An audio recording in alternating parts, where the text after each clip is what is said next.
Before we dive in, I'd like to share with you the first Bittensor hedge fund, DSV. Think about this. Today's AI leaders are being valued the same way early internet leaders were back in the 90s. But instead of just investing in those giants, with Bittensor, you can also gain exposure to subnets, which are like specialized AI startups inside the network. Unlike today's trillion-dollar AI firms, subnet valuations aren't sky high yet, which creates unique opportunities. To get started, I recommend checking out some great resources like the Revenue Search podcast hosted by DSV, where subnet owners and builders share insights. You'll hear about projects like Subnet 62, building AI software agents, or Subnet 15, advancing natural language models. DSV is a hedge fund focused specifically on Bittensor subnets, and you'll find a link in the description below. All right, let's get into it.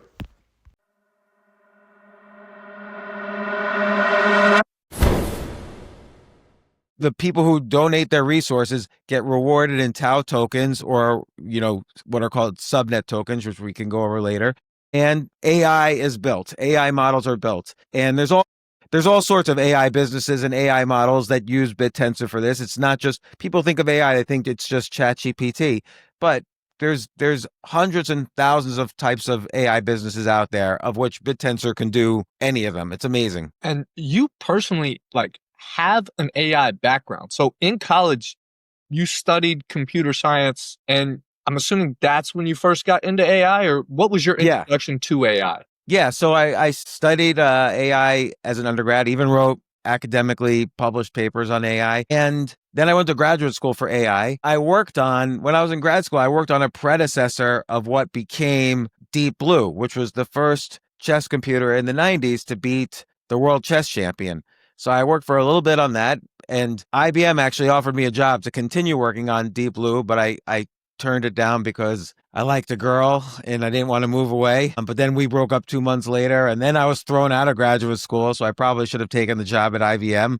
And then I've been working on and off on AI ever since, really. So I've had a multi-decade background in AI. Deep Blue. So you contributed to Deep Blue, essentially. Yeah.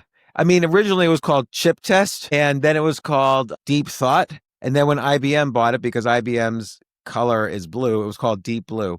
But it was very interesting because it was actually a new take on AI. So it used to be, people thought, oh, if I'm going to program AI, I need to put as much human intelligence into the program as I can.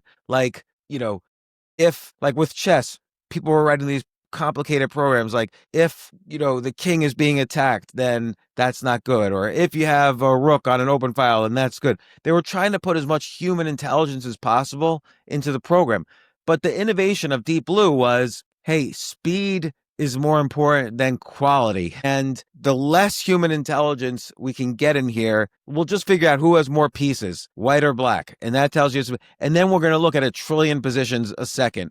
So we're going to build the software right into the hardware, and that was kind of the innovation. It became like this supercomputer just devoted to chess, and they proved that was kind of the way that human intelligence was less important than speed. And to this day, that model still works. If you look at ChatGPT, there's not really human don't get involved. What they do is they just have this gigantic neural network, and they throw every piece of text ever written into ChatGPT, and they spend years just crunching this text with neural networks without giving any indication from humans. Oh, he's talking about Bob Dylan here, and this person's talking about relationships here. There's no the neural networks figure out all the contexts, and that was what built the AI. There was no real human intervention until the first version was done. And then there was some human reinforcement learning. And what first sparked your interest in chess? Because from my research, you later became a grandmaster in chess, right?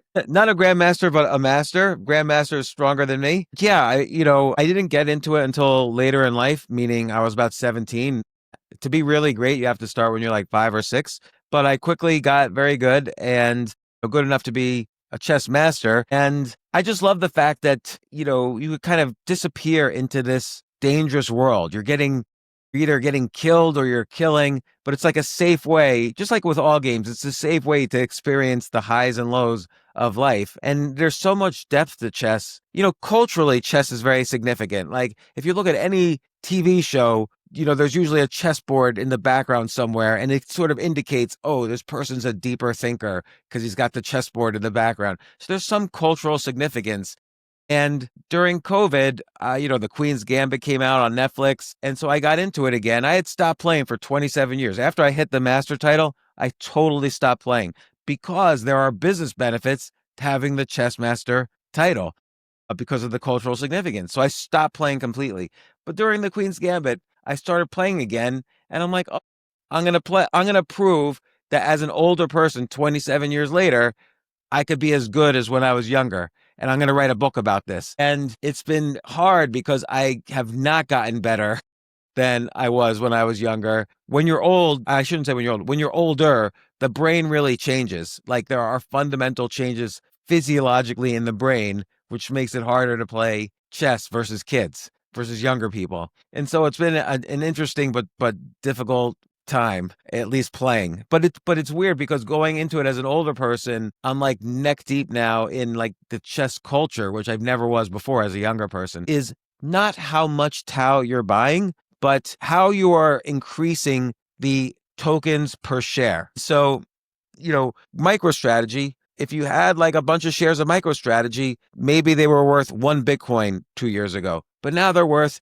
2 Bitcoin. Now because he's borrowed and used all this preferred stock to buy more Bitcoin, every common share now has access to twice as many Bitcoins as it had a few years ago. So that's the goal of a treasury company, is to use innovative ways to create more Tau tokens per share. For a Tau treasury company. So for all these treasury companies, whether it's XTau, TauX, Oblong, by the way, Oblong, I knew very well too. I knew the CEO, and it was a long story I'll make short, but he asked me to do a Tau treasury company with him, but I was already going to do it with what became TauX. So, but I like the Oblong guys too. None of us are competitors. We're all, despite what anyone says, like I don't care if someone buys XTau, if someone buys TauX, if someone buys, there's a company in Norway was just announced, MBX. There's Cefello in Sweden, I think it is. There's companies all over the place. We're only going to go up if Tau goes up, and we're going to go down if Tau goes down. It's not like one stock's going to go up, the other stock's going to go down, even if Tau goes from 300 to 1,000. So the idea that there's any competition is silly. And you said the metric to judge there is tokens per share. That's what a successful treasury company is you get more tokens per share. Is your playbook going to be like Michael Saylor's with his accretive dilution and raising debt? Or is it going to be you operate a validator and do some other things in the ecosystem? Great question. And these are questions every treasury company is asking. First off, I'll give a very specific example. Yes, Michael Saylor has done all of this accretive dilution, meaning sell more, borrow money or sell more convertible debt or whatever. Use what's called your capital structure to raise money and then buy more Bitcoin. Ultimately, it is dilutive. It's only accretive if Bitcoin goes up, which of course Michael Saylor thinks it will. So he's done a very good job. Another company, Semler Scientific, they were a medical equipment company, but they became the second all-in Bitcoin treasury company after Michael Saylor. They trade for 1 times NAV because they don't really do anything to increase their tokens per share. So it means they're just like a ETF or a closed-end fund. But Michael Saylor, they trade for more like 2 times NAV because he's very creative how he's doing it. So with Tau, though, it's different because first off, I'm going to launch it within the next few days. So probably it's up maybe by the time this comes out. But if you look at taudaily.io, I'm setting up essentially a coin desk for Tau. And I've already got like a dozen or so contributors. Anyone listening to this, I'm more than happy to have you contribute articles if you're enthusiastic about Tau or the subnets or whatever it is about, I basically want this site to be not fake news. It's all facts and good news about Tau and the subnets, but in a way that's easy for people to understand and use. And so I've set up this site. I have a background building websites, so it was easy for me to do. And I've got an editor for it. I've got about a dozen contributors or more and more people every day. And we already have a ton of content on there about different subnets, about Tau. I just wrote an article, 7 catalysts for why Tau is going to go up soon. Somebody else wrote an article about how to do text to image generation using Tau, basically through Subnet 19. And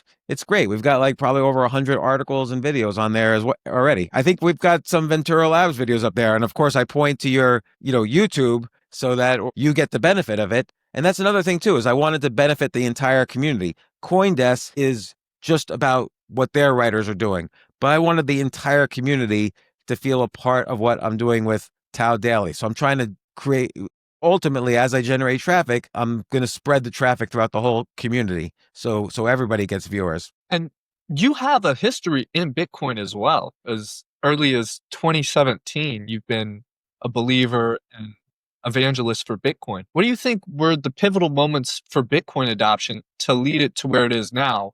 And how can Tau replicate those same things? Well, first off, I was on CNBC in 2013 talking about Bitcoin. So what happened was, at that time in 2013, I was doing every Thursday, and I did this for 5 years. Every Thursday, I would do a 1-hour Q&A on Twitter about whatever topics. And somebody in March of 2013, someone asked me, what do you think of Bitcoin? And I said, it's probably a scam. Seems like a Ponzi scheme. And Naval Ravikant called me up, and he's a big Bitcoin guy. Naval Ravikant calls me up and he says, look, James, I'm going to be in New York. We need to sit down, and I'm going to explain to you from beginning to end what Bitcoin is. And we got together. We had like a whiteboard. He's drawn all over it. We spent the day together. And by the end, I was so blown away by Bitcoin. And I was writing a book at a time called Choose Yourself. And Bitcoin felt to me like a choose yourself currency. Like, I didn't need some bank to accept me as a client. I didn't need to use intermediaries to make payments I wanted to make.